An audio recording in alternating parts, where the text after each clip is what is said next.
incredible way to start us off. You guys are in for a treat. Salty is absolutely on a tear. That is a huge shift of momentum. Oh my goodness. Gonna toss it right back. Dive again, beautiful from Chime. But now is when things get hairy. No more break, it's time for action. Welcome to Overwatch Contenders.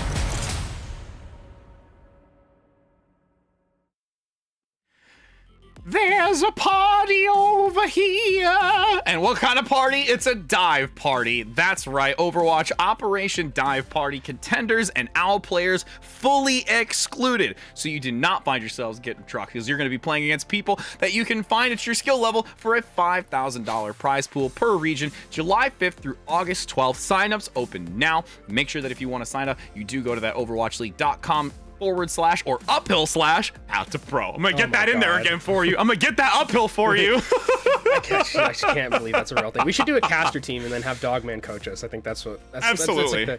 that's what we should do eventually as we go in to that dive party. Make sure to sign up like Rich mentioned. But we have a matchup here between two teams that are in that losers semi-final. Yes. Obviously, predictions are live right now. 1's for Trick Room, 2's for O3 Splash. And these are two teams that I think have really kind of, I think, not in terms of exceeded expectations, but I think Trick Room is like in a position where they've been very strong throughout this. O3 Splash have been very strong throughout this, and it's interesting that both these teams are gonna like have a chance to lose, because I think that both of them are very, very capable of being like in the top 3 or even in the grand finals. I think this top 4 has been very, very competitive.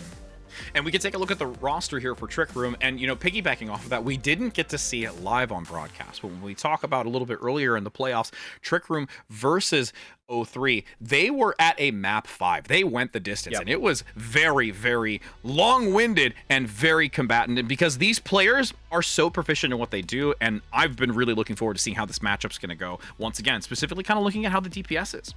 Yeah, I mean, it went to, last map of Oasis, right? That was the biggest thing, where it was like really close. New Queen Street was really close. It was like 88.34 to 88.33. Like, if that doesn't tell you how close it was, like that, I mean, this entire matchup between these two teams was an absolute barn burner. As Trick Room, we can look at their roster and see who they have.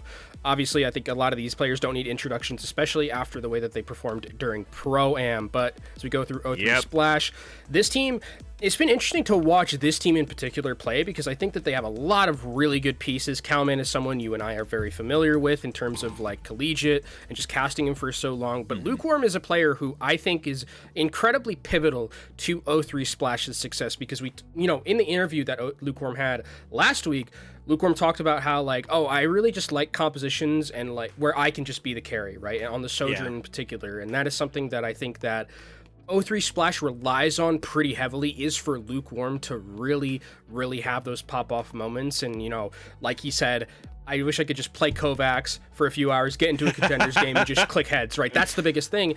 And so it is kind of like a feast or famine type deal with this O3 Splash team. Luckily, though, Lukewarm has a propensity to just like turn it on and just never turn it back off. I think that if they can get consistently Lukewarm that space and those times to be able to pop off, whether it's, Cowman helping out, the supports helping out, Aiko with the Mei also helping out, I think there's definitely a chance for O3 Splash to put it to Trick Room, whose their main thing is like synergy, right? That's the biggest thing we've always talked about with Trick Room, is like how they're like a really good group of friends. They play together for so long with each other. Is that going to be, are they going to be able to beat someone like Lukewarm, who is going to have these pop-off moments and weather that storm? Yeah, and there are just some players that are like that. It's the thrill of the hunt that they find themselves wanting to just be that carry potential and really being able to, like you mentioned, flip that switch, as we are going to be heading into our first map of control, which is going to be Lijiang Tower. So we'll see if that Lukewarm can start out hot out the gate, or it's still going to take a moment to work the kindle and start lighting the fire.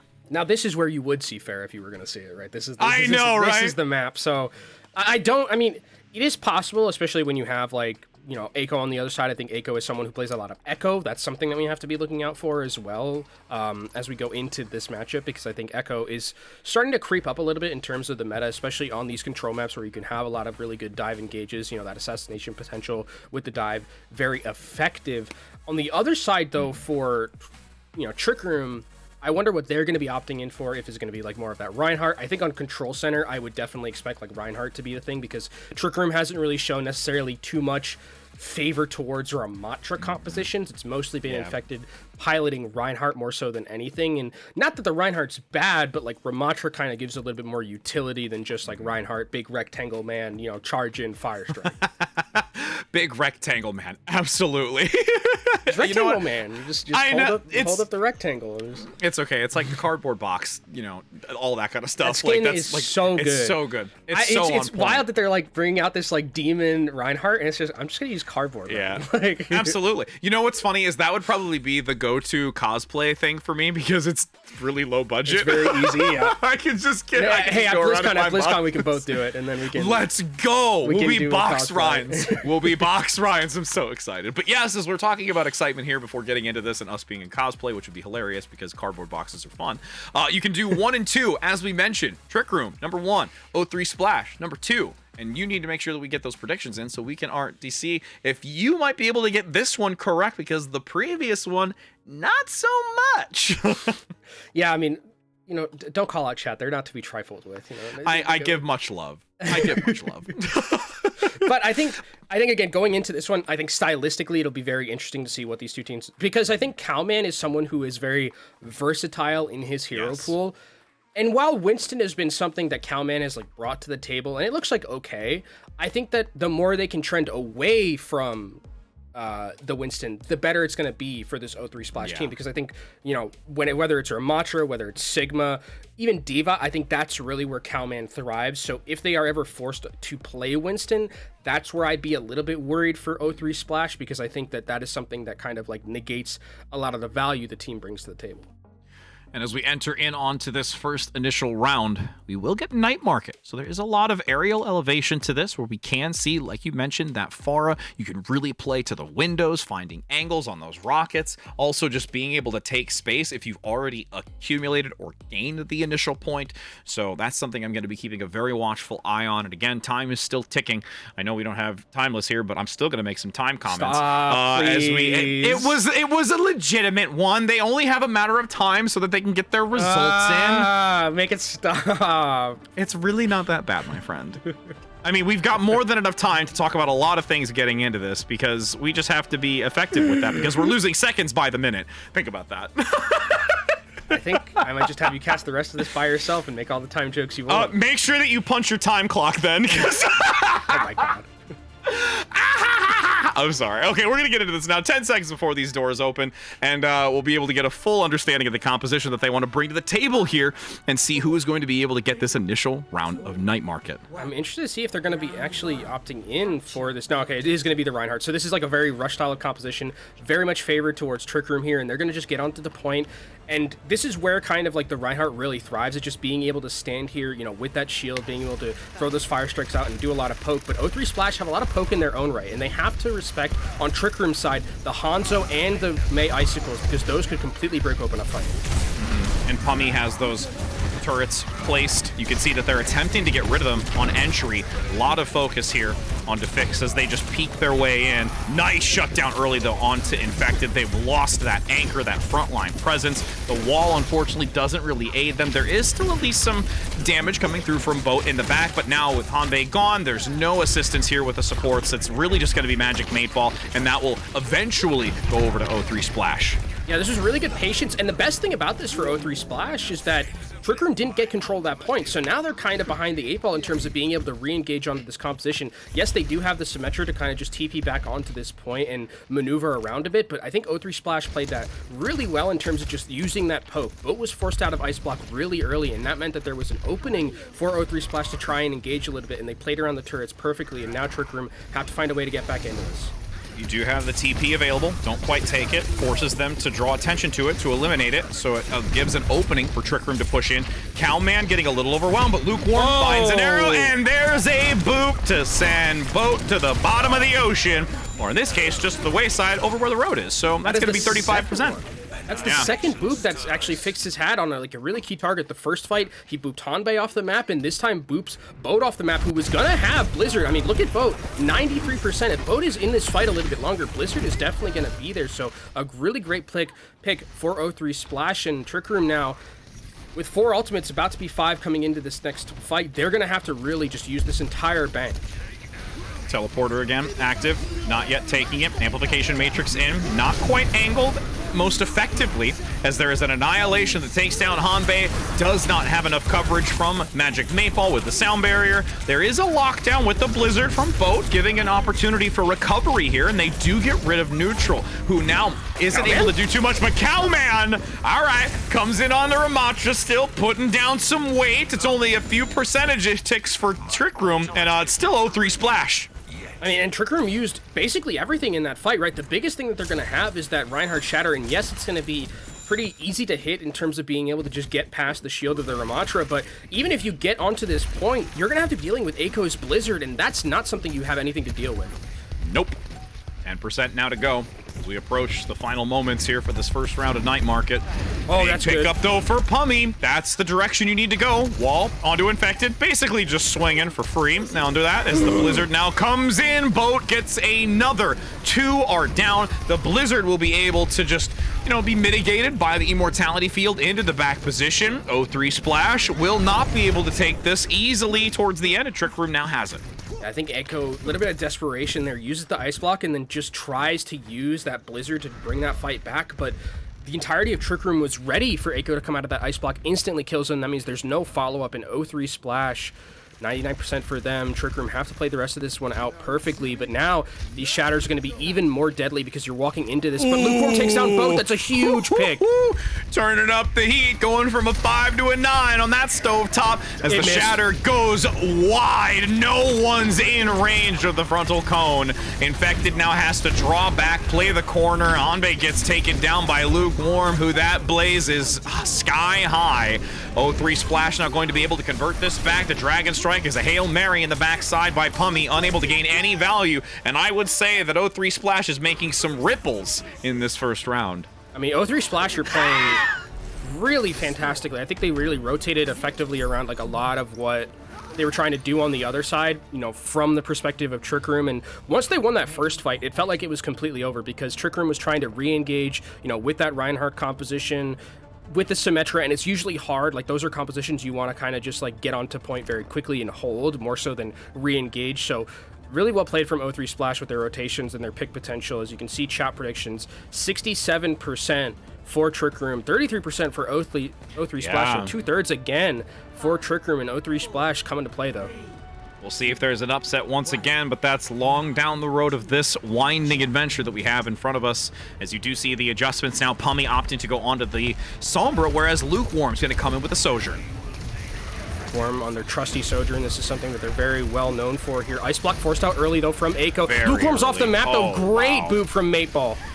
These boops off the map have been so crazy right now and have been getting so much value just as a whole, and now it's going to allow Trick Room to rotate back, manage to claim it when the control point becomes active, and 0-3 has to take another stab. Yeah, really good capitalization from, I think also positioning-wise, Trick Room played that really well, where they sent, you know, Infected very aggressively towards that bridge and kind of just played gatekeepers so that way Mateball could stay on the sideline and just boop someone off of that bridge, which they did effectively, took down Lukewarm. So now 0-3 Splash have to rotate through this white room because they don't want to be threatened by a boop. Yeah, Cowman taking quite a bit of damage out the gate. Support's keeping him topped up for the moment. Has to force the Nemesis form, moving in. Nice wall. There is a jump, though, by Neutral to give some angle on the healing. Able to fall back. The Immortality Field does actually have enough coverage. It didn't go too high to where it actually missed the mark. As the wall comes in, Shatter from the side to go down, and that's Cowman as well eliminated and brought back to spawn. Trick Room able to play this much more effectively and be able to keep climbing in this percentage. And I really like what Trick Room is doing with Pummy now on this Sombra, kind of something that Pummy has been known for, right? The Sombra of the world. We talked about it back in Pro-Am, but really effectively helping out the tank matchup because Reinhardt versus Ramatra is a little bit difficult to pilot for the Reinhardt because you can just get Nemesis formed and punch through. But with these hacks coming in from Pummy, they're almost always onto Cowman, and that means Cowman is very vulnerable because you can't use Nemesis form and just hack. But Maple gets way too over-aggressive there and gets instantly blown up. Yep, not able to fall behind the pillar fast enough, and that melee strike just completely shatters the bones within. And now you have Trick Room, still with a decent percent gain, to be fair, but it's going to just be swapped over to 0-3. Yeah, that's one, though. I mean, unfortunately, you win you lose rather for Trick Room, you just lose without having to force out any ultimates from O3 Splash. So if you're O3 Splash, you're feeling good that you're able to keep your ultimates for this next fight, because it is going to be an ultimate bloodbath. As you can see, the entirety of O3 Splash is just trying to spy check, find out where Pummy is. Bloodbath indeed, when you've got this much online. Annihilation to lean in early. You already have the defensive out. Boat instantly has to get out of it to toss the Blizzard and is left in the waking arms of Lukewarm. There is a sightline that is there with the overclock still held onto, because they're basically just getting the powered shot from how much charge they're getting on the bodies of Trick Room. I mean, really good presence of mind and patience from O3 Splash, where they know Trick Room is going to be aggressive like that. They actually forced out Pummy very early in that fight, so Pummy wasn't able to hit that EMP and bring that fight back into them. Echo, though, is going to have a Blizzard in this next fight, so now Blizzard versus EMP. We have to remember that EMP now cancels that Blizzard, so that might be what Pummy is waiting for. Nice.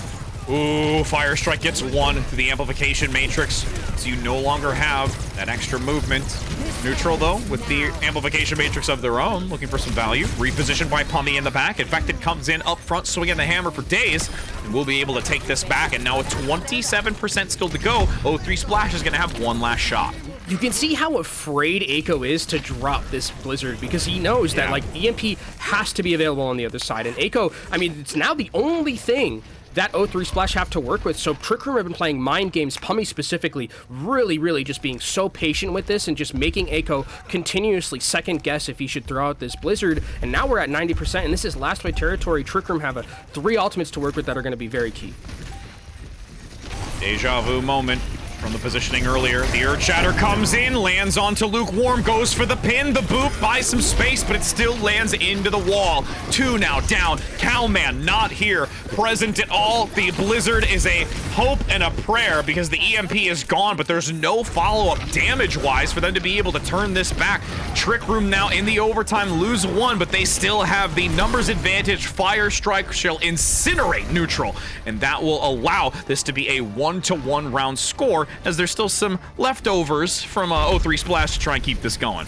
And I'm really liking now Trick Room moving over to the Sombra, right? I think it's something that Pummy is really adept at, but it's also just, again, the mind games that were continuously being played with that Blizzard, I think makes it so difficult to, like, be a Mei in that situation, because you're always worried, is there going to be something like an EMP to completely negate my Blizzard? And if it's the only thing we have, then the fight is completely lost. Especially when it came to later in the fight. You knew the Blizzard wasn't used, you knew the EMP wasn't used, and now you both have guaranteed awareness that it is there to negate it. The EMP came in, the Blizzard was to follow up after, but the fact is that the damage was already done, so there's no way that Echo can turn this back around. And then you also know that it's kind of like, it's your own thing. We got a tweet. It's definitely uphill. It's only yes! uphill. Yeah, my sanity is downhill tremendously. Oh, it's like a block of cheese down the mountainside, and you're not catching it. It's in the absolute gutter. It is absolutely in the gutter. They got emergency sirens going off to pick up those that are tumbling down alongside it, as we're going to be seeing this third round to see who gets the initial advantage, who takes the uphill map 1, and who is on the downhill.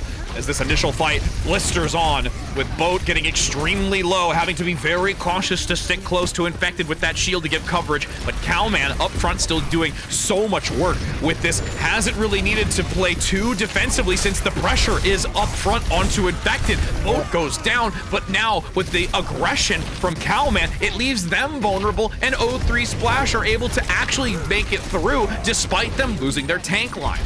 Lukewarm had a really sick flank during this, because Trick Room wants to play in like this enclosed area on the point directly, but Lukewarm was able to get onto the flank and get into the back line, and Mateball and Hanbei just weren't able to deal with it. So O3 Splash, yes, lose their tank very early, but so much was committed to keep Infected alive through Cowman going so aggressive that they didn't have anything to deal with Lukewarm on the flank, who is already at an overclock here. So a combo along with this Ant Matrix from Neutral could completely wipe out Trick Room.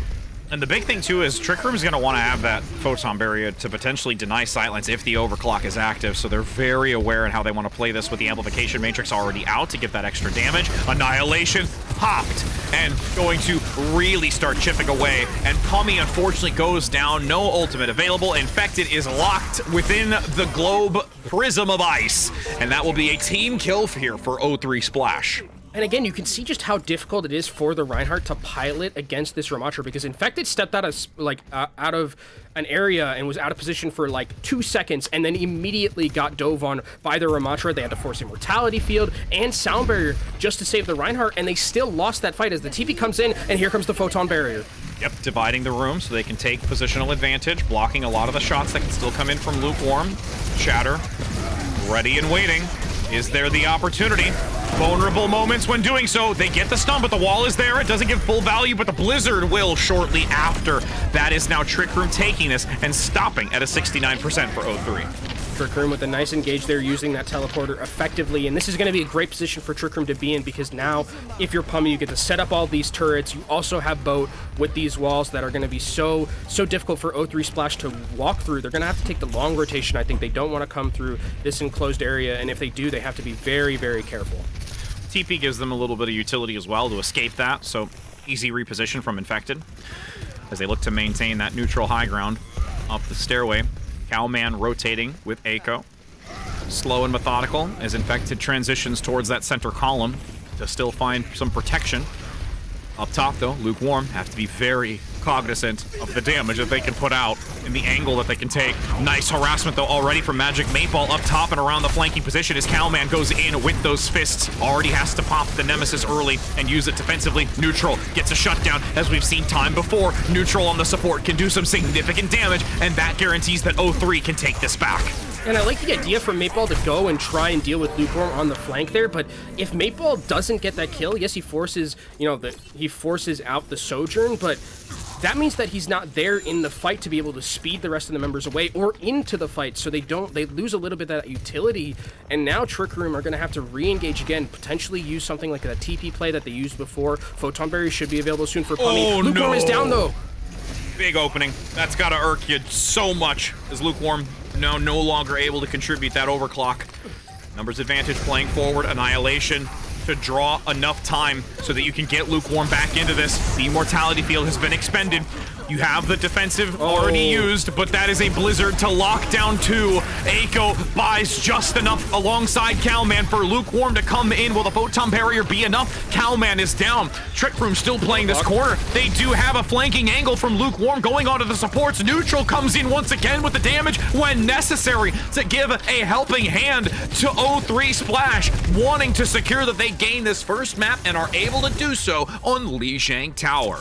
Really, really nice play at the end. They're coming in from 0-3 Splash, where they saw that there was this enclosed area. Even though they lost, that was a fight that they lost Echo so early, but they knew they had some ultimates to work with. And again, playing at a deficit, if you can manage to win those fights, it's actually incredible for a team to be able to synergize like that, right? Just knowing that if they're in this enclosed area, we have Annihilation, we have Blizzard, that should be enough to bring us back into that fight. And overall, it was just a bloodbath between these two, but in the end of it, able to work through this third map specifically, where you did have that contribution from the supports, getting those final executions, just making sure that you have that early value, even Lukewarm finding a couple of those key picks, and actually on a couple of occasions when it came to Gardens, not even having to force out the overclock, you're just getting base generation onto the charge and getting free railgun shots. And I think the best thing about this for 0-3 Splash is this, while Lukewarm did pop off and had the most final blows on the team, it wasn't just a solo effort, right? It wasn't just Lukewarm getting 30 final limbs. Echo had 9, Cowman had 10, Fix had 9, and Neutral had 7. It was a team effort throughout, which I think is good, because one of the things that 0-3 Splash is kind of, I guess, weakness, quote unquote, has been, is that they kind of rely really heavily on Lukewarm to have those pop-off moments and carry them. But if they can manage to find kind of more even spread of the players that are having an impact, that's really where I think 0-3 Splash can thrive and weather the storm until they might need a Lukewarm pop-off match to happen.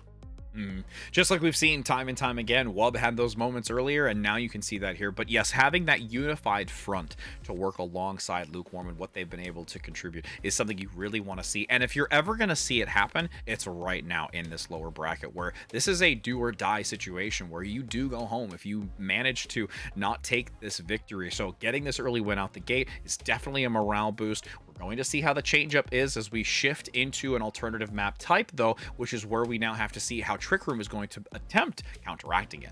And I wonder what map it's going to be as well, because that, again, we talked a little bit about Cowman. I would assume Hollywood would be something that like I am looking forward to, because I think as well. Infected is someone who can play the Winston, and Cowman, again, want to give full credit to Cowman for like transitioning from like being more of like just a hard off tank player to like moving over to more main tank looks. But like, again, it's not the same as like the Winston, right? The Winston is not as crisp and clean as like the Ramatra that we just saw, or the Diva, or the Sigma, right? Those are the things that Cowman's really good at. And on the Winston, I think it's much more of an even matchup between him and Infected, if maybe, you know, like 60-40, Infected is in the lead.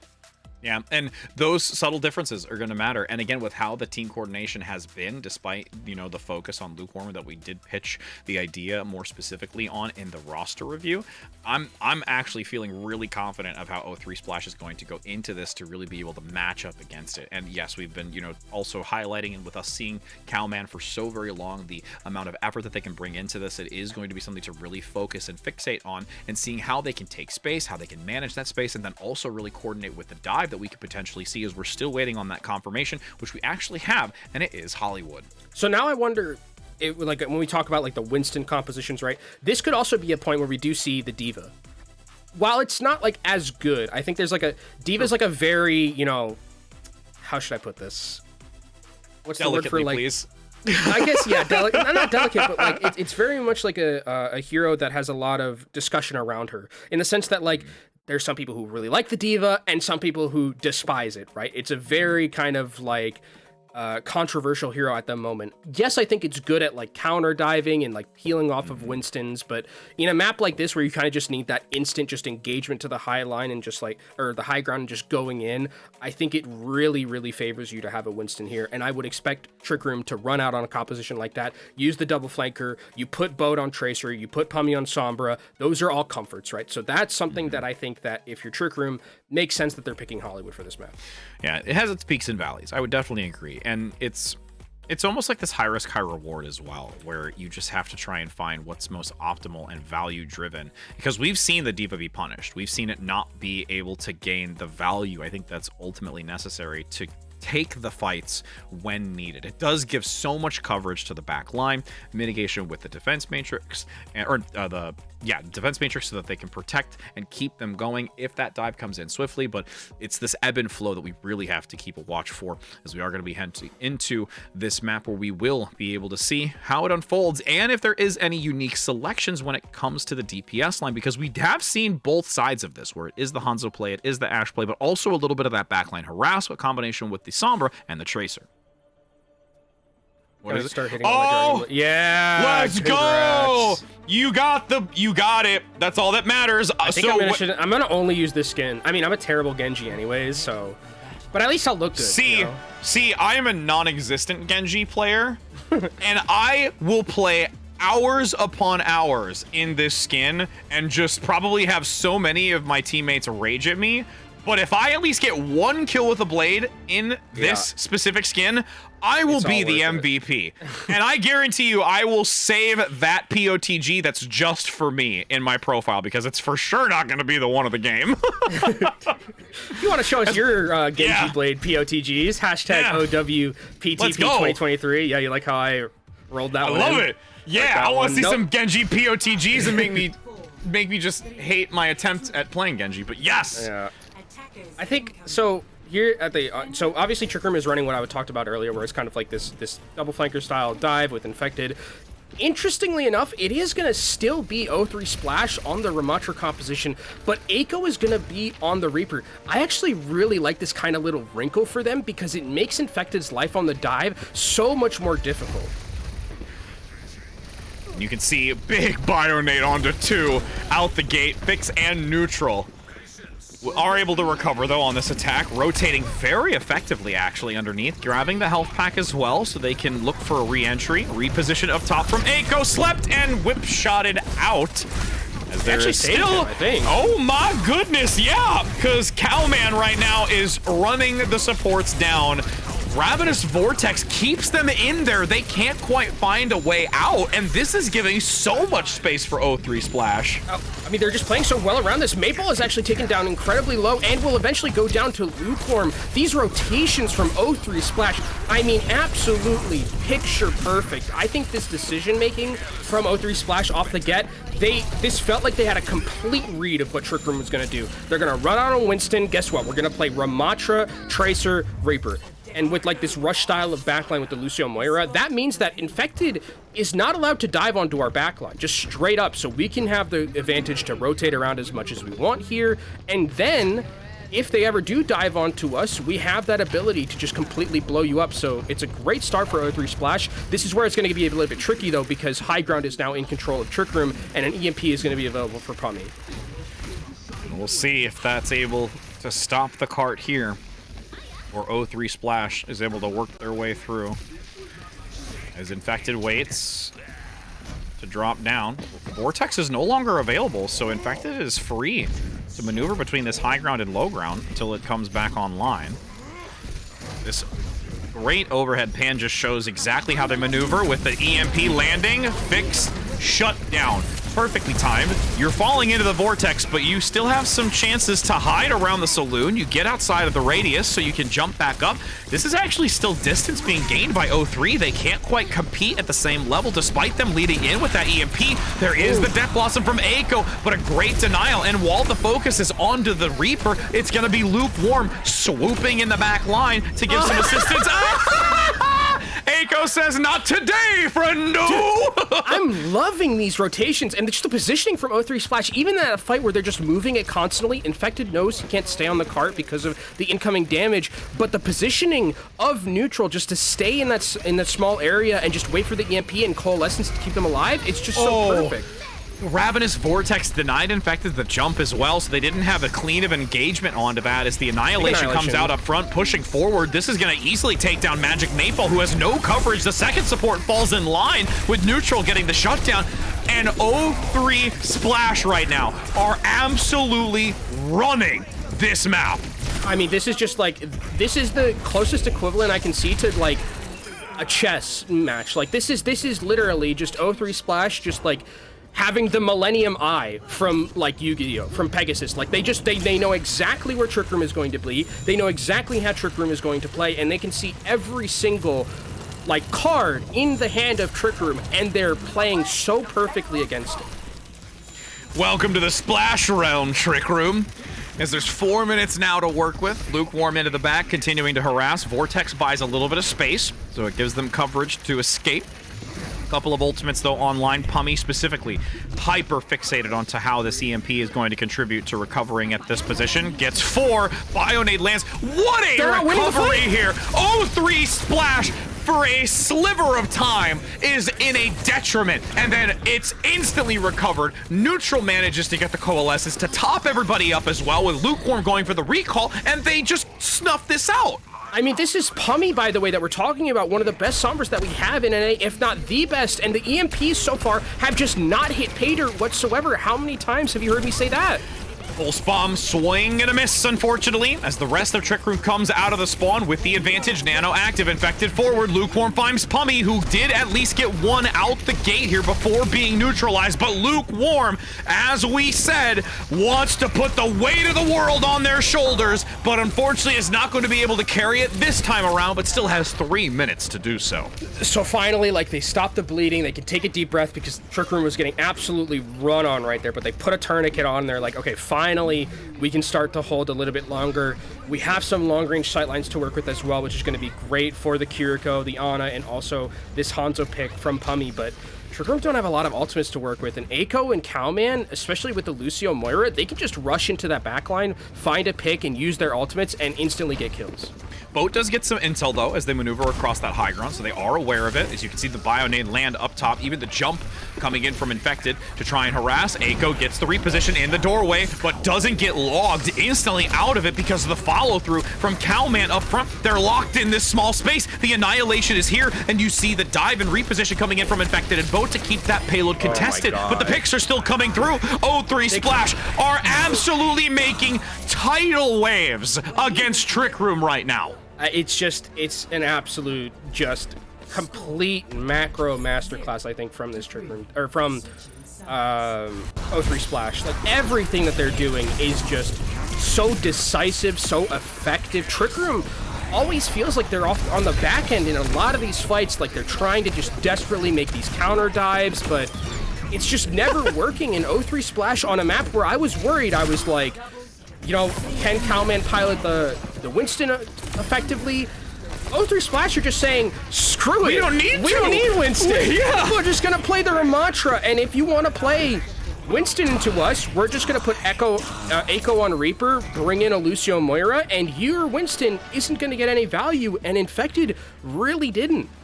Cowman with the Omnic Warlord present. Lukewarm, more like Luke Legend. Understatement. Get some of that O3 cash. We need to stop putting puns on broadcast because we're just doing enough of it. I'm so excited that I am infecting others that are here. I know that's taking a little bit from Trick Room because Infected, but see, I did a little bit there too, still to you, Kenobi.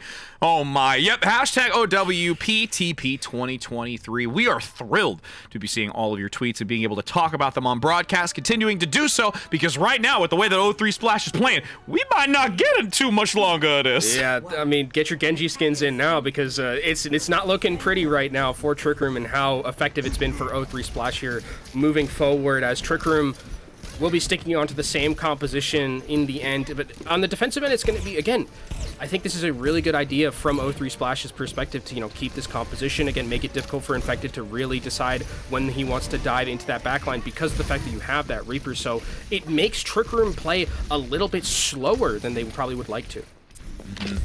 And now Boat towards this payload, attempting to cause some sort of pain to O3 Splash, who's sitting pretty, not really that vexing, with Boat now having to regroup. Infected alone up front. There's the follow-through. Cowman finally does go down. They work their way through this initial defensive position. O3 Splash now having to just sit up the stairway. There's a separation onto Fix, and now you do see a dismantling from Trick Room, able to get a very healthy time bank to transition into this next phase. And this is what I want to see more of from Trick Room. If they're going to be running this composition as Boat is able to take down Echo, if they're going to run this composition and O3 Splash are going to play on the low ground, just keep hacking. Okay, neutral needs to swap after that. Neutral swapping, right? There's no way. You have to. You have to. Please neutral swap. Please. Will this swap? Okay, will the switch come through? That's a blunder completely from O3 Splash that they use that Coalescence in that scenario. But again, what I was talking about earlier was like, if O3 Splash are going to play this composition, there's not really anything to negate Cowman getting hacked in this scenario, right? If Pummy can continuously just hack Cowman, there's not going to be enough survivability with just a Moira and a Lucio to keep him alive, because he can't use Nemesis form and can't use block to negate that damage if he's hacked, and the rest of the damage from Trick Room is going to be enough to take him down. EMP onto 4, making quick work of it. I'm pretty sure that Trick Room right now is starting to solve that Rubik's Cube, because O3 Splash has no legs to stand on. Yeah, I mean, I think they heard us and they're like, oh, you think we're gonna, you know, fall down that easily and just let these people, you know, let these people get in quickly? No, we're gonna still play. We have 4 minutes going through second here, only an EMP, and this is the Trick Room we know and love, using these ultimates effectively, like that EMP, and just keeping the rest of your ultimates in your bank so you can continue to cycle them. They know they have such a huge macro advantage right now, and a huge positioning advantage, because this is where the Ramatra really struggles, is on second here. You have no way to control high ground. We've seen the Omnic Warlord succeed on the attack, but defensively they have been quite heavily nerfed at the time. Boat with a Pulse Bomb again removing. Here is a follow-up with a great engagement by Infected, just chipping away time and time again at O3 Splash, where they're being put under the heat and they are evaporating. Yeah, I mean, this is for O3 Splash, I think. I wonder if they're going to have to decide to, like, fix anything here. Because, yes, I think this is, like, it's second's probably lost here, but in third, this composition can, like, be a little bit better in terms of being able to fight in that neutral. It's actually neutral might try and touch. They actually are going to be doing that. Sound barrier's good. Yeah, just about a meter. Fix gets one onto Boat, so that causes some denial to the backline flank. Infected, gonna juggle for days, knocking them away, keeping separate with a Death Blossom overhead, gets to the boop, and the whip shot actually even helps guarantee that the Ana goes down. There is some big assistance, a triple kill from Eiko, and they will be able to rally the last meter and be able to get the defense. And I think for O3 Splash here on the defensive end, it's just about kind of... Second's going to be very hard to hold, especially with EMP coming up for Trick Room. It's just about getting time and making it difficult for O3 Splash to kind of enter into this fight, right? You still have a Coalescence from neutral. Lukewarm could potentially get a Pulse Bomb onto one of the backline members and stop this fight before it even starts. But again, you're going to be looking out for Pummy. The positioning of O3 Splash is going to be incredibly important here, especially for neutral, who needs to be able to have this Coalescence in their back pocket to deal with the incoming damage. And look at Pummy, waiting by the door to unleash the EMP. Pummy has the Nemesis. There it goes. Procs onto two, both Calman and Eiko, but there is enough sufficient healing with the Coalescence. Oh, the Bionade lands. Pulse Bomb in the corner. Eiko goes down. They've lost the Reaper play and now get a great bash onto Lukewarm. Both DPS have been removed, and this gives a massive opportunity for Trick Room to isolate and make sure that they get this checkpoint and still have a decent amount of time to work with. Yeah, I mean, O3 Splash played that really well, neutral with the positioning. I think Trick Room just honestly played that one better, especially with Mateball coming down from that high ground and being able to pocket Boat, who was, you know, having a little bit of trouble dealing with Lukewarm, but getting that Tracer out of the fight made it very, very easy for Trick Room to clean up and not let the Tracer just wreak havoc in their backline. And now, a hefty time bank here for Trick Room, but again, oh my god, what an anti-nade from Hanbei. Woo! Comes in from downtown. I'm seeing purple for days with that one. And you can see that there is some attempt from O3 Splash to get back into this, since there was no punishment onto it, unfortunately, but it did definitely cause a scare and probably the heart to skip a beat. And with that hack, as you said, Calman is sent back to the home screen. Yeah, now it's just about trying to stall as much as you can, see if you can get some stagger kills at the very end, but this is going to be Trick Room moving forward here, and off of the back of just a singular rally. So again, Trick Room can do what they've been doing in these past couple of fights, is just continuously rotate these ultimates effectively, and O3 Splash really haven't been able to farm towards ultimates of their own, so they're really behind the 8 ball. Dropping down below. O3 Splash gonna continue to maintain the high ground, though this flanking angle with the Pulse Bomb waiting to be unleashed. Calman does get the support. There is attempt to deny the Death Blossom with the bubble down below, so it doesn't get its maximum value that you would have liked. Infected has to reposition on this attack to try and draw back, since O3 Splash holds the corner and keeps strong. In fact, it's able to get out of there. That's a big deal. It's going to be healing, given back over to Trick Room, and now Trick Room can come back into this. They survive kind of with a lot of key ultimates in their back pocket. Yes, they use a couple like the Nano Boost, but Primal Rage is going to be a big one for sustainability. But again, that EMP fix has to find a way to be able to dodge around this. EMP lands on the Bolt supports, and he got him before the sound barrier. Unbelievable timing, and it's one of those things you wish could have played out differently. Minute and 30 seconds now. You have O3 Splash gonna get hacked in the Coalescence. They have been completely neutralized on the support. Trick Room is coming out hot with this last minute, but Lukewarm and Calman are still buying some time so that they can get one more solid recontest. I mean, they're trying to stall as best as they can here. Infected's not in this fight, so the Primal Rage was not committed. It's just Bo and Lukewarm just trying to duel as much as they can, but respawns are so much closer here for O3 Splash. With both support ultimates denied there for O3 Splash and still finding that they can hold ground in 55 seconds is a miraculous feat. Yeah, I mean, it really is here, but Trick Room again coming back into this. Pummy close towards another EMP. Big stick! The fade's not there! No fade! Oh, they get the advantage once again, and it relies solely onto Fix. Double bash coming in now. Fix is low. Calman as well. They are at critical conditions, and Eiko is picked up. Pummy gets two. Infected finding the third. 35 seconds, and there's that completion box in the VIP section. But remember, Rich, it's 2 minutes picked up for O3 Splash. If Trick Room finish without any time left on the clock, it's only going to be draw before them. Can anyone get there in time? They need to touch it. No! They don't get there in time, and they guarantee 60 seconds on the clock. Oh my! I mean, this is an absolute bloodbath between both of these teams. It's just so scrappy, these fights, because a lot of the time, it's just O3 Splash are losing picks early, but they're just sending members into the backline and just trying to counterdive as much as possible. There were times where it's just literally Eiko and Calman running at Hanbei and Mateball and saying, like, even if we're gonna lose this fight, we're gonna try and trade. And there were a lot of I think the supports from O3 Splash had a lot of difficulties with these ultimates. There were a couple that I think really hindered them. Specifically, that one from Neutral and the Ajax from Fitz, I think, was very greedy. Yep, it was so unfortunate. I mean, I can feel the pain in O3 Splash from here.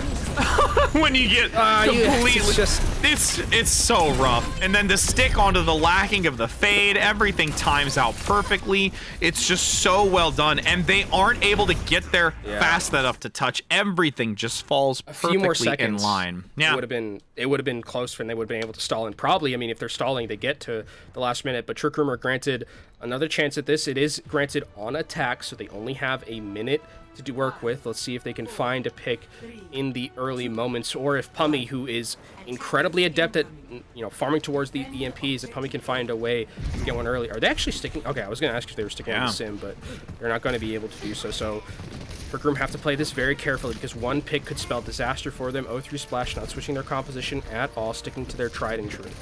Yeah, 60 seconds to 3 minutes. That 2 minutes is so vital for O3 Splash to have the better opportunity of being able to take this and put themselves up another map on a match point. Nice isolation onto Pummy, forced to translocate, so that is a chance now for O3 Splash to hold this corner a little bit more forward, but the low health value of Cowman, they're diving onto it. Big assistance from the supports and getting that protection. The hack, though, is going to put them into danger zone. Lukewarm gets infected, and they manage to take down the tank. Eiko still giving extra assistance, and now Boat, so critically low, has the pulse bomb topped up for the recall. They're coming back in. The pulse doesn't land. Eiko eludes it. The seconds are dwindling. They've got a pulse bomb now in return. They're going to pick up Boat. There's no way that you're going to have Trick Room come back into this now, that they find themselves at a chance. The stick again does go wide. Infected would have been deleted, but the EMP onto 5! They might be able to turn it as the damage enough. They have Coalescence to withstand it. They're healing through it. O3 Splash playing clustered. Magic 8-Ball goes down, and it is going to be O3 Splash still holding on to this. The spawns are there for Trick Room to get the numbers onto the point, but they're still at a deficit. The Primal Rage generating needs to juggle for their lives to stay into this, but Fix has that sound barrier guaranteeing that they can fortify through it. The overtime continues to dwindle the longer they're off this point, and it's only a matter of time unless Trick Room pulls out a miracle, and the rally is not enough. The Annihilation should be the defining factor here to zone Trick Room off, and that will be Eiko cleaning up to deny any value being gained at a 0%. Oh, that was so close. I thought the 5-man EMP was enough, but unfortunately, Boat wasn't in that fight because they had died. So when Boat wasn't there, that meant there was no follow-up on the EMP, and then Neutral was there with the Coalescence to keep the rest of the team alive. But that one dive, the one time where Infected got so low was because they saw Cowman was taken down so low. Pummy hacked him, and they just weren't sure if they had enough follow-up damage to go in, and then they ended up falling. Trick Room are not able to get a tech, and it is just going to be drawable for them. Watching an Overwatch Contenders match for the first time, and Lukewarm is putting on a show. He sure That's what happens in Tier 2. That's where all the talent rises from the ashes, as we've got 3 minutes now for O3 Splash, who have managed to grow over this map and now into this one with dominance. We're going to see Cowman once again onto this Omnic Warlord to see if they are able to close this out now and secure themselves a match point situation. 3 minutes is a lot of time to work with, too. Yeah, so it is. They have, like, I mean, they can play it patiently. They don't have to be, like, very, scared, or we're at a point where basically they're going to get probably, like, 2 ultimate rotations out of these couple of fights. They just have to be worried about getting rotated on in terms of ultimates, right? If they can win, effectively, cleanly in these fights, that's going to be great for them. But we've seen for Trick Room, if they can get one advantage in terms of, like, getting an EMP quickly or just going early in a fight and continuing to rotate their macro, they're going to feel really good. And you can see already similar rotation, but the thing is they noticed this from the previous rotation, and they did not allow it to happen a second time, and it was easily punished. Boat, I mean, went really aggressive there to take down Lukewarm. Yes, it is a Tracer, so Boat's going to be back in time, but now O3 Splash actually, Fix is going over to the Kiriko. I think they want to get into this fight really early and try and see if they can get back to Cowman. Pummy's dead! Oh no! You have it looking to get so low in the back, the reposition with the loss of the Ana. This is just going to be a down downhill spiraling vortex for Trick Room. 0-3 splash with a pickup onto Hanbei is the nail in the coffin, and they have made swift work of this. Trick Room just probably kicking themselves that they weren't able to finish off a couple of these fights, but it's going to be 0-3 Splash taking a 2-0 lead. Again, not something a lot of us expected going into this one, especially the way Trick Room has been playing throughout the season, especially with how good they did back in Pro-Am with this team. But yeah, 0-3 Splash has their number, and they did it. The most incredible thing to me, they did it with Ramatra on Hollywood. They didn't need Winston. They just played super effectively around what Trick Room was going to bring to the table. They read it perfectly. The Reaper, I think, from Echo just was enough of a threat to make Infected play a little bit more scared. And I think that was just really, really good compositional understanding from 0-3 Splash, who have a 2-0 lead going into halftime. They are playing their game and playing it well. That is a absolute understatement, and you have to give some serious credit to what they've been able to do, finding themselves on a match point. They are not ready to go home just yet. There is still a chance for Trick Room to come back in this loser's bracket, but that is a tall mountain to scale. But we'll be getting into that third map in just a moment as we head to a short break, so don't go anywhere.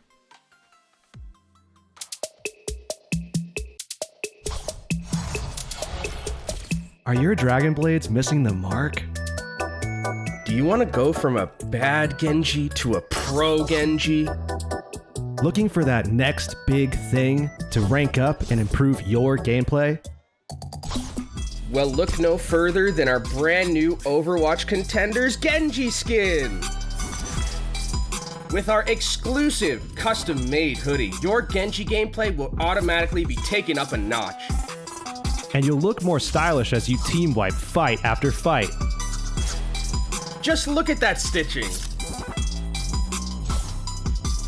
To acquire your sick Genji threads, So you can destroy in ranked and dominate all your enemies. dude, chill.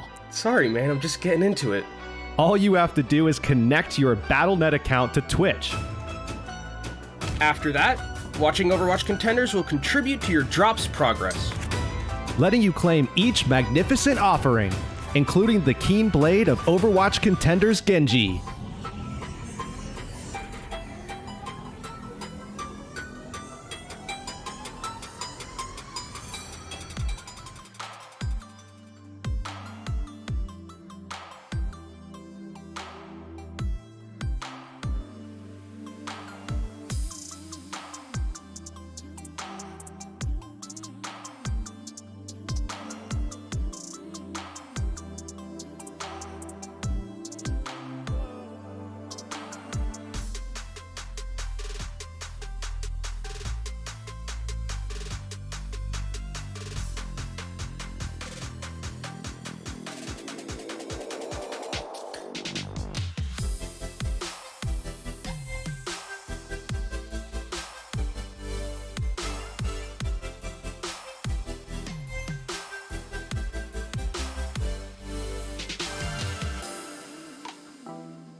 It's no longer sweater weather, but I'll always wear this sweater, as you can get your limited time Genji skin here, only available today and tomorrow on the amazing channel that you're watching. 2 hours, Kenobi. Couple of quick that's all you hours for need. you tuning in, managing to get it and keep playing. We're already there. If you were watching We're since there. the start of the stream, you're there. So, you've already gotten it. But if you didn't, and we know you end up going, a 3-0 right here, we are going to be able to have tomorrow. So you're not missing out too much. So make sure to tell your still friends got to get time.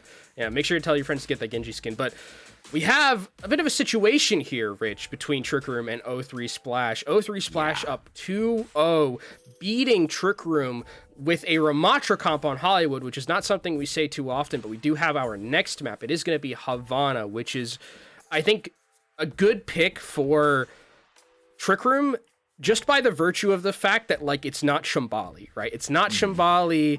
I think playing on, Junkertown would also be a little bit of a risk. Rialto, I think, is also a little bit of a risk, especially with how good Cowman is at Diva, and there's no other tank that you can play. So I think that this is, the best of any outcome for this Trick Room team. You can put, Palmy potentially on, some long-range hit scan, like this Hanzo, I think that's good. Boat can play Tracer. This is a decent map, I think, and Ryan also always kind of works well here.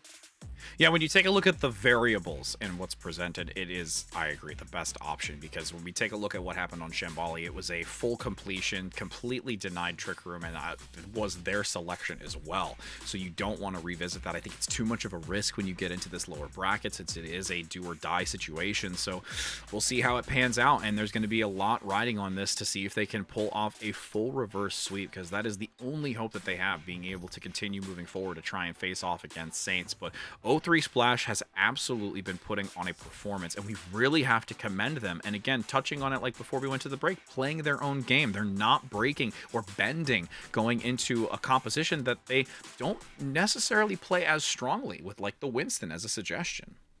Yeah, and I actually really like that they kind of decided to not play Winston, right? It is so easy to just kind of be like, it's Hollywood. We got to kind of force Winston here. Conform, yeah. But they played their own game, which I think is great. I love when teams can just play their own style of game and not really handshake a composition that they know that they're not going to be as good at, right? And I think that's a very good understanding of your ins and outs, the strength of your team, and they kind of know that they don't really have a strength in terms of playing that Winston, so they just continue to play the Ramatra. They play a Reaper, to counter out the Winston that they know that Trick Room is going to be playing. So I think it was just really good understanding and non-conforming from O3 Splash and sticking to their style, because I think that there are a lot of teams that I would love to see do that more. Yeah, and being able to feel confident enough to stick by that. And again, because you find yourself with hurdles, like we saw when it came to Hollywood, when the Ramatra was playing on the defensive side, the challenges that they faced, especially moving into the streets phase, they were able to rally, they were able to recover, but they were managing to work through those pain points and still take advantage of it, and now finding themselves on a match point as we are entering into Havana. As we take a look and seeing what we've got, it is going to be, ooh, we actually have a tweet. Prod's gonna tell us what do we got. Show it to us. Oh, Necros _ over. Yeah, better watch out. Necros Got some Genji skin. Genji, so ooh, I definitely can't watch wait. out. I cannot wait to see that kind of play. Just atting him straight up. You're just like, yo, what up, friend? Call me Rocks. That's what's gonna happen. Call me Genji skin. Alrighty, as we enter into this, hashtag OWPTP 2023. There might not be much time, so you got to make sure you get those in, because this could be a clean 3-0, but Trick Room not going to go down without a fight with a team that we know their history, their pedigree, and their ability to adapt in the moment. Yeah, not really shocking here that we're going to be seeing Trick Room opt into this close hold, especially with the Reinhardt and Infected on it. We'll see what O3 Splash is going to maybe try and do on the offensive end to try and break this defense, but it is going to be a little bit of push and pull here. They do have, okay, nice little TP at the start, but they're getting taken down incredibly low. Lukewarm has actually been left in spawn, so that means that there is potentially a crossfire that O3 Splash has at the moment, and Trick Room will eventually have to deal with that. Yeah, this is a very interesting maneuver since that happens. Oh, but then you get a pickup from Boat on the Fix. That's going to reduce their mobility, rotating around this, and that's going to give a huge opportunity for Trick Room to capitalize onto this, especially in this small room. A couple of icicles going whizzing by, but Cowman actually still getting a pickup here, at least onto the support. So defensively, neutral. Trick Room needs to be very careful here.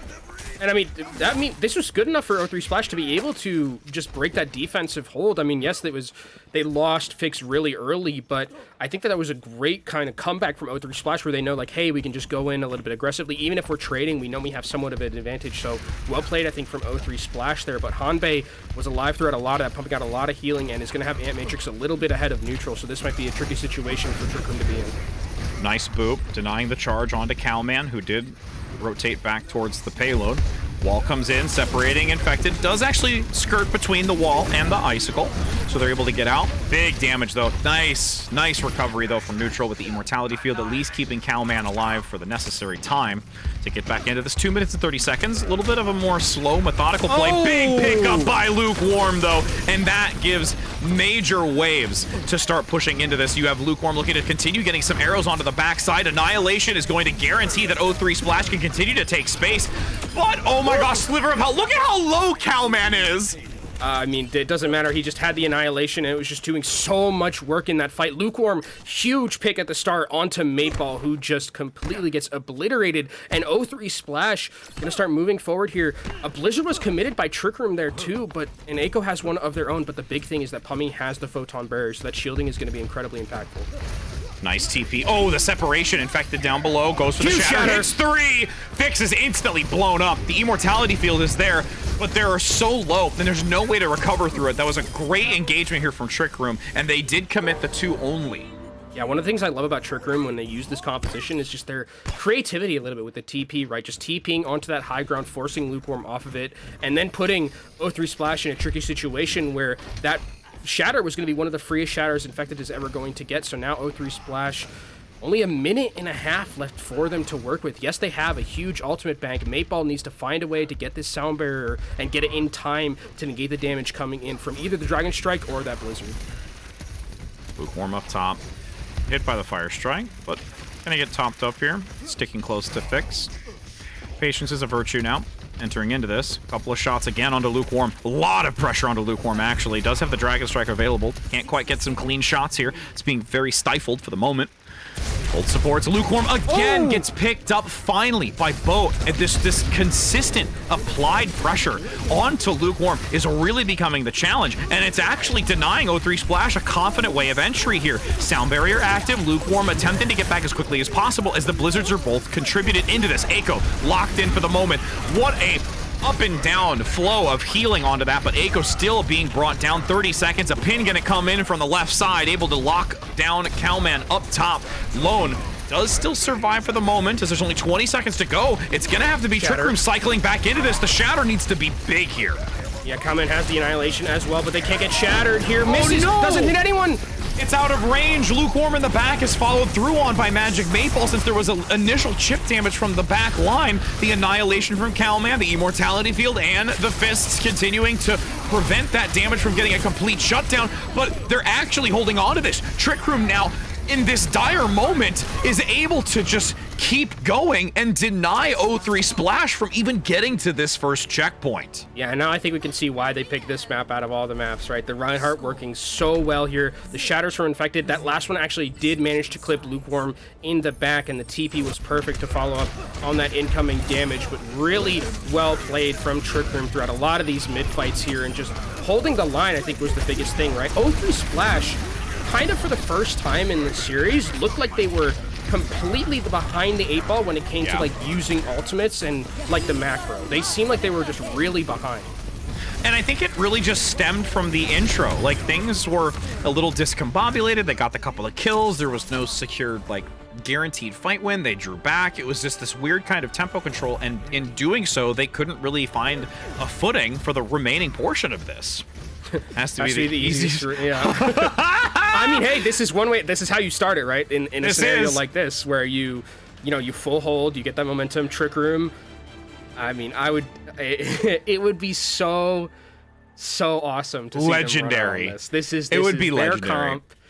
This is like the Trick Room comp. Like this is something that they innovated, and it's going to be super hard for O3 Splash to hold because you just have Ramatra, and Ramatra only has one shield, and Pummy is going to absolutely farm off of this Bastion turret farm, as we do have a pause. We do have a disconnect from 03, but that Neutral's gives like, us I a saw the time. Bastion, I don't want to do it. I don't want to do it. I don't Get me wanna out do of it. here. I don't want to do it. Get me out. Alt F4. Alt F4. I'm out. I'm out, fam. I'm out. But yes, I don't want to do it. oh, just give me like the bandages and like the triage now. Like I don't even want to take the bullet fire. Even some banter going on between the chat between them. Said my DDoS word.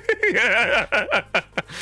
Oh goodness, but yes, we'll give them some time to get the reconnect. 03 Splash able to hopefully not be too long here as we can get this underway, and we can all still see that Pummy has it in them to play this Bastion and be able to gain the value necessary. But realistically, again, for those that are using the hashtag OWPTP2023, continuing to give love for Trick Room right now, this is a team and this is a position that we have been able to see them come back from the depths. They are not a team that you should just be able to sit back, feel confident, and say that we are just going to take this next map freely, because they will go blow for blow if there is an opening, even just the smallest of margins.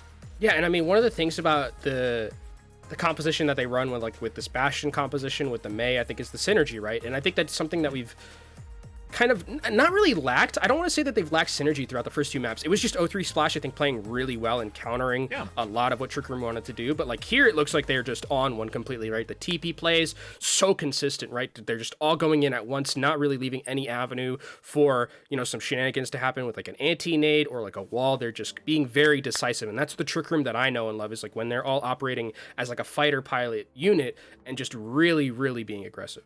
Yep. Everyone making sure that they are in their proper place. You've got your, what is it? So it's the cockpit. It's got your two flights. It's got your two pilots. Don't you have like, I'm thinking like old like history where it's like you had like yeah, the well, you had and then, the like, two your pilots turret, and then you had the gunner, and then you had like the guy with the lens if you were a bomber one or whatever or something, like things like that. Like there's a lot of different variables. Anyways, regardless of I didn't whatever know it is, you would they're show all- your age that hard to go all the way back. What to are World you War II. What are you talking about? That's You're really gonna do that to me right now? So we're gonna get into this game. 4 minutes to work with as we now look to try and see what on the attack can be done from Trick Room. They had a stellar defense here. Wall comes out early from 03 to try and slow this pressure forward as Cowman gets heavily aggressed on. And Infected gonna opt to go onto this. Oh no, Pummy just opening the floodgate right now. This could be it. If they find Lukewarm, it's going to be even further disasters. Cowman going hyper aggressive, attempting to try and capitalize onto the back line. It's actually a shutdown again now with only a few meters left to go. That felt like desperation from Cowman. Lukewarm should end up going down here as well, and I mean, there might not even be a recontest chance, it looks like here. They're gonna try and get back onto this one, but it's got to be desperations for them. Cowman is just trying to run with the Nemesis form. He's not going to have it available to him to sustain through this fight, though. The wall gives a little bit of a denial for some of the damage, but again, I agree. The vortex is there really to try and slow. The wall is gone. The immortality field able to keep Cowman alive to potentially get a second Nemesis. Gets it in time, and it's those crucial seconds that give 03 Splash an opportunity. But they need to get a pick, and they finally do. But neutral goes down. It's only Fix, and that is going to be way too much put onto them for them to be able to hold on to this. Infected with that annihilation gets two. They buy some space. They're holding, but there's a cryo freeze. Can they pull this off? It's gonna be Lukewarm onto the backside of Infected, weaving around. The support is still here. Magic Baseball gives help, and it's going to be Lukewarm coming in clutch in the end of it alongside Aiko. Oh my god, 03 Splash can take a deep, like, sigh of relief there that they were able to hold at the very end. Trick Room, though, coming back in. A couple of key ultimates in their bank. Overclock available for Pummy, but look at Lukewarm trying to see if he can find something with this Pulse Bomb. Lukewarm, we've talked you up, and you said in your interviews you want to be the person with the carry potential, and that time is now. The stick comes in. Beautiful immortality field, though, by Hanbei. Sound barrier as well by Magic Maple. They've got protection, working their way back. Aiko with the Blizzard, zoning them away from the payload. Fix does have the barrier as well, but Aiko didn't get covered by it, so Hanbei finds the pickup. It's a 5 versus 4. Lockdown onto it. Pummy gets the overclock. The damage is going to run it over with 1 minute and 30 seconds. They have plenty of time to take down the remains, and that will be a map win here for Trick Room on one that they desperately needed to start getting this momentum to take it back away from 03. That might be one of the best immortality fields I've ever seen. If Hanbei does not hit that immortality field, it's a 3k pulse bomb and the fight is completely wiped. But the immortality field, absolutely perfect. And then the sound barrier to follow up from Mate, while the supports of Trick Room really stepping up in this match in particular, with the entirety of Trick Room just playing at an absolutely unworldly level compared to the first two maps that we saw. I mean, they must have gotten some really good Capri Sun and Orange slices during the halftime, because they look like a completely different team, the Trick Room that we know and love. And we saw that tweet where it's like, easiest reverse sweep of Trick Room's life. Well, it starts here. This was a very, very convincing win, and the momentum is definitely on their side. Yep, and when you get this type of momentum and these pivotal points, and here we go, firsthand, look at how perfect, that's game over. If that, you're right, if that hits, that is done. It is just completely over, and you can see Trick Room now, again, feeling confident going into this next map. Granted, it is going to be O3 Splash with the map selection, so they do have that chance to try and play to something that's favored for them, but Trick Room has a new lease on life right now, and they are looking to try and bring back the pain.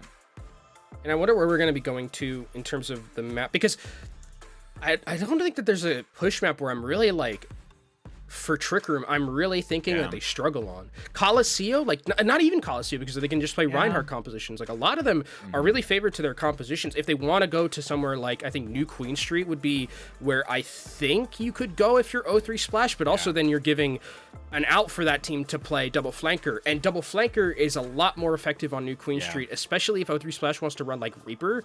Reaper has a bit of a hard time dealing with the flankers on a map like that. So I think that it feels like Trick Room is in the driver's seat a little bit, because then you go to map 5 and then anything can happen, right?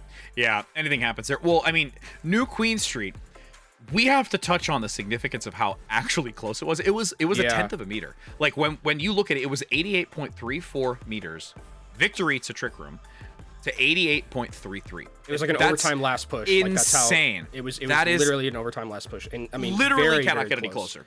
Yeah, very literally can't get any closer. So that's... Oh, they're gonna go to... Okay. They're throwing down the gauntlet. They're like, okay, let's rush mirror. Let's rush mirror. I mean, you want to play... They just want to... I mean, that is... To me, I'm a little bit worried for O3 Splash, because they are giving the opportunity for Trick Room to play this Reinhardt composition, and they looked really, really good on that last map. Yeah, this is gonna be... This is going to be intense. We really can't see a map. This is a vote of confidence for... It really is. Though. They're like, we can win this. They're thinking they can win this, and like... And that's what you need. Yeah. That's realistically what you need. You have to have that as we are entering into this map. It is, again, do or die. If for all those out there that are wanting to see some competition continue to elevate, you should go tell your friends, you should go tell your family, you should go tell all of those that are also, if they haven't gotten their skin, you should do that too. Yeah, I was gonna say. But that's an in addition perk. But this is gonna get nutty between these two as we enter in onto this. Again, this is still an uphill battle for Trick Room, but they have gotten at least a moment of refresh as they, what is it? What's the thing called? Like when you're climbing up the ice mountain and like you've got like your little like tent area. It's like a checkpoint. I think it's a checkpoint. Checkpoint. Yeah, they've got their checkpoint. They've got their what is this? That's a lukewarm OW. If you win this, I'll pay for cookout. Oh, that's just heightening the mood right now. Incentives there. Incentives, food, cookout, absolutely. You and I know about the whole food thing. We always talk about food. So whenever there's cookout, grilling, especially with the time of the year, best time to do it. Is we're gonna be entering in onto apple, this. By the way, no, I've actually grilled like stuffed peppers and stuff, but not grilled an apple. apples are like hidden godlike. Really? See, I've grilled pineapple though. I have grilled pineapple. Yeah. Have you ever been to like a Brazilian steakhouse and they give you the grilled pineapple there? I've not, and that's still a thing. Someone in chat knows what I'm talking about. The grilled pineapple at like Brazilian steakhouses is like arguably the best part about it. You know what's arguably the best though? The tweets that we get from our community, as we're going to be heading in now to the last moments of Trick Room. Okay, they're actually going to go toe to toe with the Ram. I mean, this is not something we've seen a lot from Trick Room. It has just been mostly that Reinhardt composition, but it looks like they're just going to try and throw the gauntlet down and say, hey, we kind of need to play Ram here in this scenario. So O3 Splash probably feeling good at the start about where they've gone to as a map pick, because they seem to have a little bit of an edge. And I'm so watchful of this Hanzo play right now. Who gets the initial pick You and I, and many others have found ourselves on this dialogue-worthy moment within this map. Podcast Where it hour. just, yeah, it really is. It's Coliseo Podcast, and it's the Path to Pro version right now, as the initial 60 seconds are gone, waiting to see who gets that first takedown. You can see a little bit more of a forward momentum here from O3 Splash. They want to see if they can get infected low, but Cowman has to fall back into this nook underneath and have not yet completely committed into it, but now the health is low. Oh, Great no. AoE healing, and Pummy gets the shutdown. The first blow has been struck, and there will be many more after. It felt like O3 Splash just got really antsy there and tried to make Yeah. something happen, didn't want to continuously juggle in, but Trick Room were totally fine with just taking that advantage there. And now they're able to get onto this high ground, start pushing that bot. You can get all these good sight lines for Pummy, so this is a great situation for Trick Room to be in here. Yep, patience is a virtue. Trick Room making sure that they buy their time well. And because of that angsty nature, O3 Splash now have to play recovery. As you see them near, nice wall to block the incoming flow of damage. Vortex slows for the moment, but Infected still has quite a bit to manage as that pillar still blocks it. Aggression forward, Eiko low again, does not quite go down, but Pummy, a second time now in this engagement, is managing to get the early advantage, and it just snowballs again. I mean, there's a lot of talk about Lukewarm's Hanzo and just Lukewarm as a player, but Pummy twice now has had the first pick in both of these fights and is completely turning them around. We know Pummy is being a very prolific Sombra player, the Sombra of the world, as much as we talk about, but Pummy has other picks in their back pocket, and this Hanzo is no different. And even just these really narrow sight lines that they're getting almost gets Lukewarm. If they didn't jump, that would have been a headshot. So finding potentially a third here out the gate. Dragon Strike now onto the point. Cowman is in the midst of it, being consumed, and forces out the annihilation, but a sound barrier through the doorway actually covers Pummy, so they aren't shut down. Eiko gets eliminated a third time in a row, but you finally have some retention here from O3 Splash and gain the advantage. Yeah, Lukewarm is able to come in with the Dragon Strike of their own in that enclosed area and finally bring it back to, not to even, but finally get O3 Splash some meterage in their back pocket. A lot of ultimates used in that last fight. Pretty much everyone from Trick Room had to use one of their ultimates. And Eiko has a Blizzard because they've been dying so early in these fights. The Blizzard has been kept for Eiko. So now this is going to be a situation where unless like Trick Room, or unless O3 Splash really fumble this, they should win this fight here. And you can see Trick Room respecting the space for the moment, playing around the gelato. You do have that intel knowing exactly where Hanbei's placed, getting that healing, so they can be very careful in how they enter. Huge Lukewarm pick. now getting the initial pick. It was Pummy 3 times over, but now Lukewarm gonna start dishing out some damage. As you do have Boat down below, separated from the team. Icicle the Icicle, as you see the follow through from Lukewarm, and they will now be able to take the advantage in distance. And in the neutral, that's such a big fight win for O3 Splash because now the map gets even more enclosed and the Blizzard's going to get even more value than before. Lukewarm currently deadlifting right now with this Hanzo, and checkpoint is going to be acquired here from O3 Splash. That's such a big boon. Able to get that. Denies any sort of contention from Trick Room, so they solidify that this is a early advantage, even though there's still 6 minutes to work with. Removing the immortality field. Boat, oh my goodness, you survive with a sliver of health. The Dragon Strike across the center, and O3 Splash is still owning this space. Pummy is low, Boat is down, arrows are flying, and they are hitting the mark. Vix is taken down though, so this is the Lucio that's not in this fight. Respawns are a little bit closer here for Trick Room in this scenario. If you're O3 Splash, you're trying to see if you can win this fight, or maybe force out some ultimates. Getting Annihilation's a good one.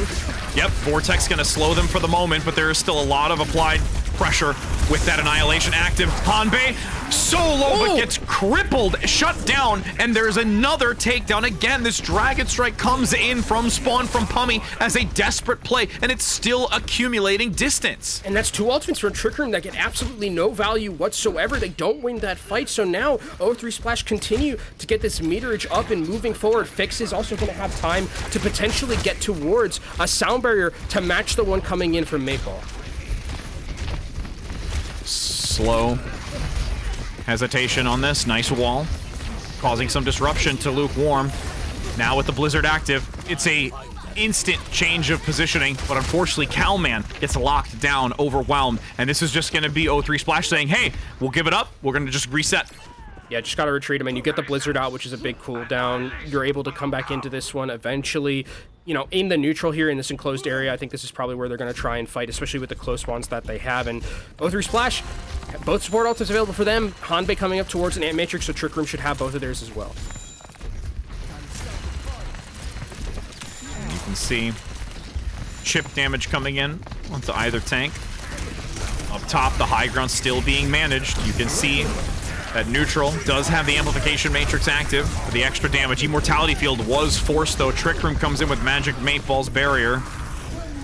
And now you have the counter with Fix, making sure that they can retaliate from underneath. Blizzard out. Echo locking down Trick Room. 4 going to be chilled to the bone.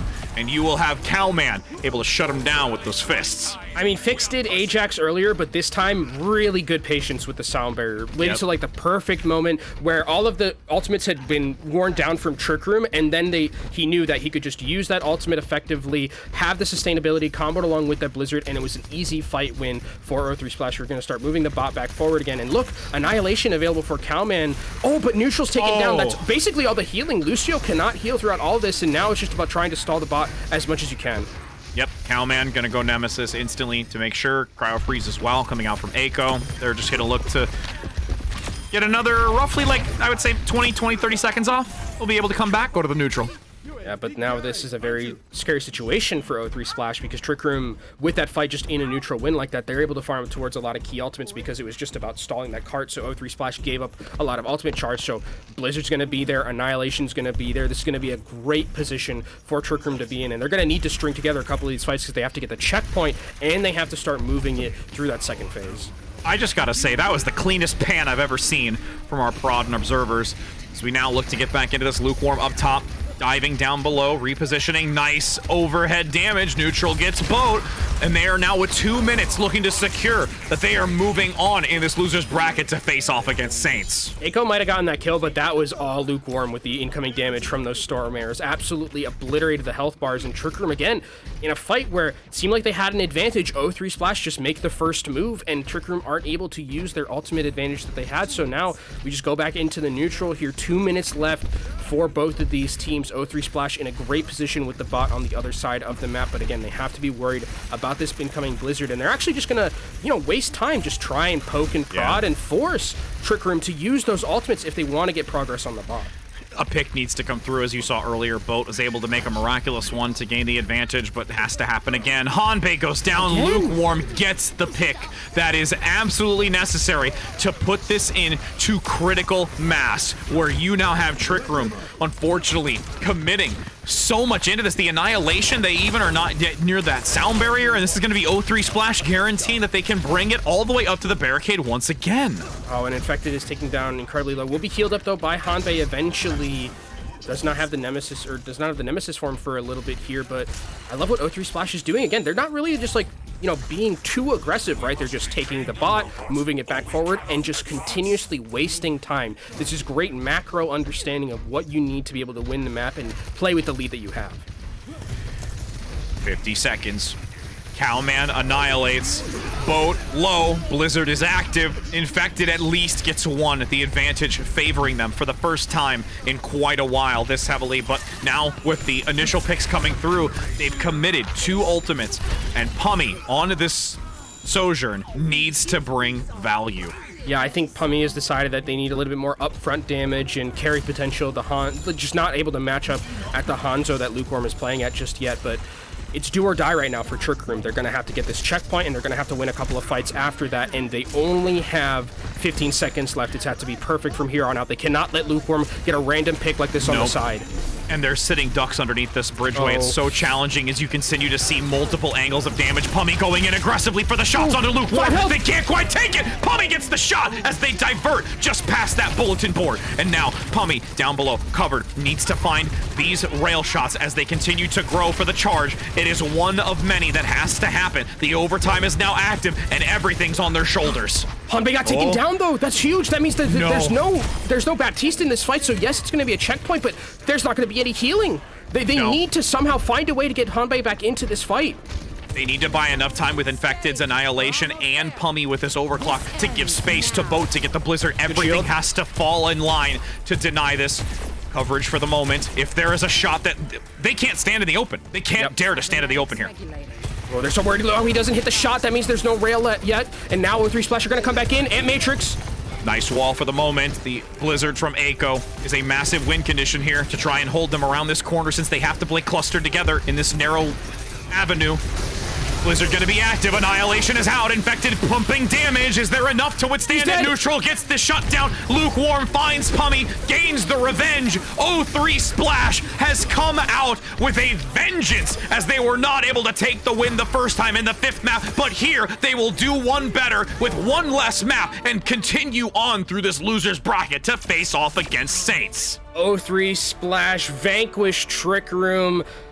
And what an absolute performance from them. I mean, getting revenge after the way, I mean, like Trick Room beat them in the upper bracket quarterfinals, 3-2, so close. It's gotta feel so good for this team to be able to take down Trick Room. Lukewarm, phenomenal in the Hanzo and DPS as always, but what I loved about this is that it felt like a complete team effort.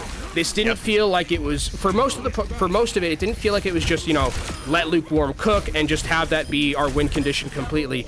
They played so smart in O3 Splash, and that was something I am very, very impressed with. It felt like a real team effort.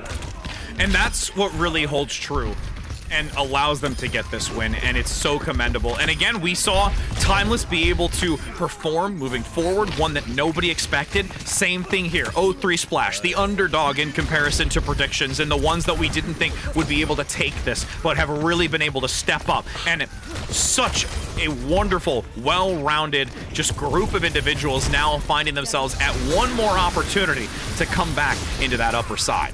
I think we do have to give commiserations to Trick Room. You know, again, top 4, nothing to sniff at. They were a favorite going into this, but I think the meta kind of drifted away from what they were so successful at when it came to, you know, playing in Pro-Am. Sombra started to get out of the meta. Tracer started to get out of the meta a little bit, so I think teams were starting to wise up a little bit to what Trick Room were playing, and they just unfortunately weren't able to secure themselves a spot in that top 3. But again, top 4, nothing to be ashamed at for them, but O3 Splash will be moving forward to play Saints.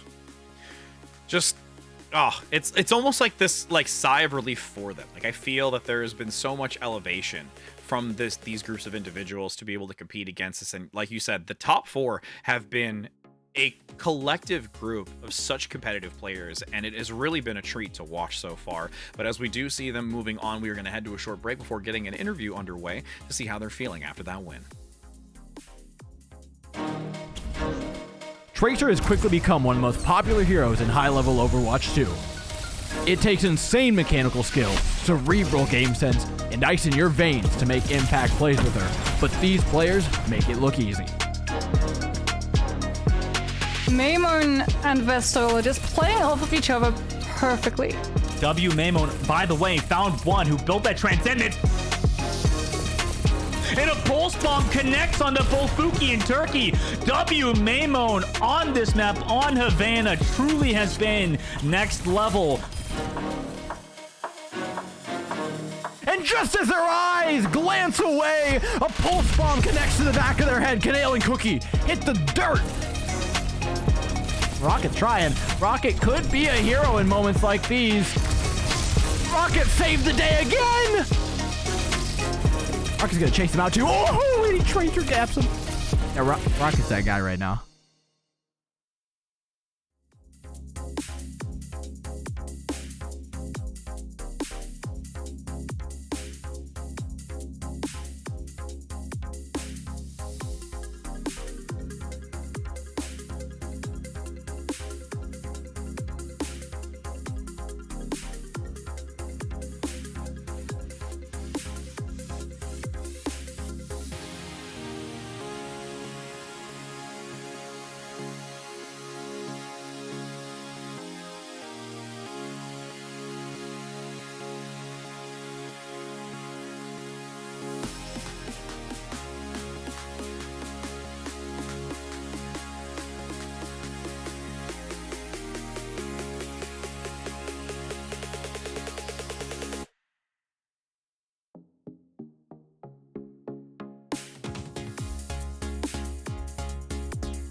we return for another stellar series that has come to a conclusion where we've been able to prove chat wrong, as we have the chance to be able to speak with Aiko. My friend, you've got to be feeling great. You get that revenge. Again, just so much energy has to be going through your veins right now in the way that you've just taken this victory. Yeah, no, I'm so happy we got our revenge on them. We wanted to beat that team the most by far. We really had red in our eyes when we were playing them. I was so happy. Yeah, Kenobi even said vanquished, and I was like, ooh, that's so good. That's so good. It definitely looked like you guys like really like were all kind of as a unit really just wanting to beat this team, because a lot of it felt, like beforehand there was a let lukewarm cook kind of type vibes, and it was like lukewarm will carry us, but like it felt like as a unit you guys played so incredibly well today. Talk me through a little bit about Hollywood, because I think that was like, did you guys know that like it was going to be the Winston composition, and you're like, screw it, we'll just play Ramatra anyway, I'll play Reaper, and it's just like, what's Winston going to be able to do against us? Was that like something you guys had like pre-planned going into this matchup? Not really like we ran it once in a scrim and it worked, and we were like, this is the comp, guys. Like we knew they were gonna play Monkey though. We have like a kryptonite against Monkey on that map, and I think we have like a 5% win rate on Hollywood and scrims. Like we don't win that map because we always try to play like Monkey and stuff, and it doesn't really play to our strengths. So we just ran something that really just played to our strengths and like just destroyed Monkey comp. That seems to be a common theme where, the scrim victories don't seem to bode well, but then game day and playing to your strengths definitely prevails, and it really, really showed. So at that point when you were able to play to those strengths and be able to take this map, even though there was still some decent fight initially from Trick Room towards the end of it, was that kind of the moment of you and your squad just saying, all right, like we actually can do this. Like we are at a position where we're not going to allow history to repeat itself that happened earlier in the playoffs, and we're going to move on. Yeah, I mean, we knew once we won Hollywood, we would just win the whole series. Like, I think we didn't say it out loud, but we knew in the back of our heads, if we're able to win a map that we just have a horrible track record on, in that style and that fashion, like, we would be fine for the rest of the series on maps that we were okay on. So when you kind of went to Coliseum, was it just like, you saw on the other side there's Ramatra, and it's like, oh yeah, okay, like, we got this in the like that felt like it was very much like playing into you and like your strengths, and they like hand shook the composition. It was like something that you guys were just like, yeah, well, we don't really have a problem with here. And then it was like kind of just like, in terms of push, like when you guys are playing that map in particular, is it very much like a macro style of thing where you guys are like always thinking about like just wasting time once you have that lead, and just like putting the bot in positions where it just makes it so hard for the enemy team, even if they win, to just like get progress? Yeah, that's literally exactly what we would do. We have like this thing called like the 2-minute drill. Once it hits 2 minutes left, like on a push map, we just play to drag out the time and just play it for our ults and stuff like that. It's like the best way you could possibly play it. It worked out seamlessly. And was Coliseum and also just the composition a surprise to you? Did you see it going in that direction? No, I thought they'd play Monkey there. I was like sure of it, and then I told my team, just in case, don't be surprised if they ram rush on this map. But we were expecting Monkey initially, but we were pretty excited when we saw the ram here. I can imagine it was just like, oh, okay, well, let's handshake. I'm totally fine with that one. But as we look forward into the bracket, you guys play Saints tomorrow. Is there anything you're looking forward to in terms of that? Timeless is waiting in the grand finals. Anything you want to say in terms of that matchup between Saints, because they got knocked down, looked like they were the favorites going forward, but how do you feel about them? I would love to beat them. That's all I'll say. I would really like to beat that team. Okay. I did not expect them to win as well. I thought Timeless would be in the losers finals with us, but I mean, it's a treat, honestly, playing Saints tomorrow. Yeah, the tables turn. The universe shall provide, and looking forward to seeing how that continues to unfold. Also, we're looking for a cookout, by the way. So when's that happening? Are we doing that? Is that there was a tweet that said Luke would get a cookout. So yeah, is that happening? We got yeah, it's happening. Okay, if you know, all right. you know. If you know, you know. Yeah. Okay. So I gotta ask one more then. So if you had a cookout, what's your go-to like food? Like if you had like a grill, like what would you cook? What would you grill? Filet mignon, for sure. That's what I had that for breakfast this morning. Oh, look at you! That's how you start the day. You get that protein in. Did you have some eggs with it? Have some eggs with it? I was gonna, but the filet mignon was enough for me. I just that's all right. Sometimes you don't need nothing else. Sometimes you don't need something else. Yeah. That protein. Well, we're looking forward to tomorrow. Definitely have another great breakfast to fuel you through the day. Cannot wait to see how that unfolds, and really looking forward to the competition between you and Saints. So thank you so very much for your time, my friend. Thank you. Ah, Kenobi. We had two great series, two great bangers, interviews, yeah. two just it's a great day. It's a great day. I'm just ready to go. I mean, it's like what, almost like 11 o'clock in my zone, and like almost I think like 12 in yours. For me, so I'm ready to go on a marathon. I'm gonna run outside after this. I mean, I would, but it's it's very dark outside, and I don't want to. It's hot also. Be safe, friends. Be safe. Yeah. But anyways, we can take a look at how the day. The schedule, I think today it's like 3-1, 3-1. I don't think it's indicative of how close both of these series were. Kind of like it's 3-1s are usually kind of throwaways in terms of like, oh, it was a team that won control and that's like all they won. But like most of the time, this was like very close between both of these teams, or the 4 teams that we had today. But we now have our top 3. Saints versus O3 Splash in that losers final, and then the winner of that will be facing Timeless in our grand final. Lot of upsets. Again, when you look at this entirety of the bracket, a lot of upsets. Teams that we weren't really expecting to be in positions. Even Aiko said that, Timeless, they thought Timeless was going to be in the loser side. Not happening. It's Saints down there. O3 Splash versus Saints, sure to be an absolute banger of a series. And then whoever wins that, I think going into the grand finals matchup against Timeless, also going to be a really exciting one. And if you want to take a look at the schedule that we have tomorrow, just a key reminder, NA is 2 hours earlier than normal, so make sure to set your alarms. You do not want to miss out, because it is also the last day to get your Genji skin, so make sure that you are ready and prepared. Again, I'm going to just state it. 3 p.m. PDT start time. That is when it is. It is 2 hours earlier. I'm just making sure that I reiterate that with you as well, because goodness, we do not want you to miss out on the skin or the amazing matches that we have. But we can't just talk specifically about NA, because there is still EMEA that we actually do have competition for as well tomorrow, which again, this one's going to be amazing. Exoblivione versus Triple Esports, as we have laying in the Lion's Den, Twisted Minds, primed and ready. And we can even take a wider scope. This is for tomorrow, but let's take a look at the entirety of the bracket, Kenobi, and how they've been able to find themselves in this position. Yeah, Twisted Minds looking for a golden stage golden season haven't lost yet. They were 11-0 in the group stages, have walked their way through pretty much everyone in that upper side of the bracket, and now they're waiting patiently in the grand finals for the winner of Exoblivione versus Triple Esports to see if they can continue and finish that unbeaten run that they've had, and they definitely look poised to do so. That is a team that is looking absolutely on fire, but Exoblivione and Triple Esports will potentially have words to say about that. Yeah, they give a couple of maps here and there just for some happiness to make it like, here you go, you got some stuff. But we're just gonna look for it. Yeah, get some skin. Absolutely, it's for skins. But again, for us here, it has been an absolute pleasure. Looking forward to seeing you tomorrow. Again, make sure you use that hashtag OWPTP2023. It has been a treat to see you on broadcast. And for those of you that we didn't get to see you, we still see you. Regardless, we get that update. And thank you so very much for your contributions to it and the support. But that does it for us today, Kenobi. So I'm looking forward to seeing what everything unfolds tomorrow. So we hope you have a wonderful rest of your night. Take care, happy gaming, and we'll see you then.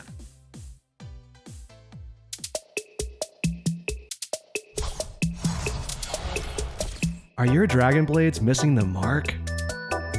Do you want to go from a bad Genji to a pro Genji?